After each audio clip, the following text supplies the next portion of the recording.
Seguimos, ya vimos entonces los números enteros.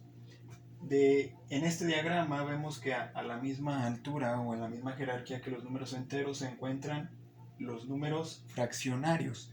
Entonces nos vamos a pasar a este lado. Los números fraccionarios son, en su nombre lo dice, ¿no? Aquellos que se pueden expresar en forma de una fracción, en forma de una división de números enteros, ¿va? Esa división debe de ser de números enteros. Entonces nos vamos a este lado y tenemos primero, bueno, los fraccionarios se dividen en periódicos y los exactos. Un número fraccionario se puede expresar en forma de división de números enteros o en forma decimal, parte entera, después el punto y una parte decimal, ¿va? Entonces, cuando lo expresamos de esas formas, por ejemplo de la forma decimal, tenemos dos tipos, unos que son periódicos y otros que son exactos. Por ejemplo, los exactos son, por ejemplo, el 1/2, que es en forma de fracción, yo lo puedo expresar en forma decimal y sería 0.5, ¿no? 1 entre 2 es igual a 0.5 y hasta ahí se acaba el número. Aquí ya después del 5 ya no hay ninguna cifra significativa. A este tipo de números se les llama fraccionarios exactos, ¿sí? Y pues hay infinitos, ¿no? Después están los fraccionarios periódicos. Los fraccionarios periódicos son aquellos que la parte decimal es infinita, ¿sí? Es infinita, pero se repite un cierto patrón en su parte decimal. Ahorita vamos a ver otro tipo de números decimales que son infinitos, pero que no se repiten, ¿sí? Entonces, aquí la clave en los periódicos es que la parte decimal es infinita, pero se repite una cierta parte, ¿sí? Hay un patrón en la parte decimal que se repite y por lo tanto ya podemos concluir qué es lo que sigue después de ese número, ¿sí?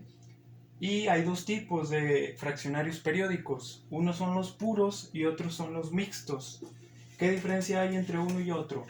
Los puros son aquellos en los que la parte decimal es exactamente el mismo número siempre. Por ejemplo, la fracción 1 entre 3. Si nosotros la convertimos a número decimal, será 0.3333, etc. ¿Sí?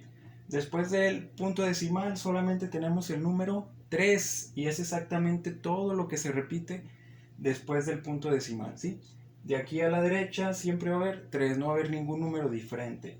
Por eso se le llama puro, porque siempre es lo mismo. Otro tipo de, o más bien el caso contrario, el número fraccionario periódico mixto, es aquel que la parte decimal se repite, pero hay, antes de que empiece el patrón a repetirse, hay una cierta parte que no se repite. Por ejemplo, si nosotros tenemos el 0.900, ese número, ¿no? Y vamos a suponer que es periódico. Es un número decimal. Después del punto decimal está el 9, 1, 3, 4, 3, 4, 3, 4, etc. Nosotros viendo este número observamos que lo único que se repite es el 34 en este caso, ¿no? Es lo único que es periódico. Pero antes del 34 y después del punto hay un 91. Ese 91 no se repite. Entonces tiene una parte que se repite, una parte decimal que sí se repite y una que no se repite, ¿sí? Entonces este tipo de números es al que se le denomina mixto periódico fraccionario o al revés, fraccionario periódico mixto. El puro es aquel que su parte decimal se repite por completo, ¿sí? Entonces el mismo nombre te lo dice, está el mixto, una parte no se repite y una parte sí se repite. Seguimos.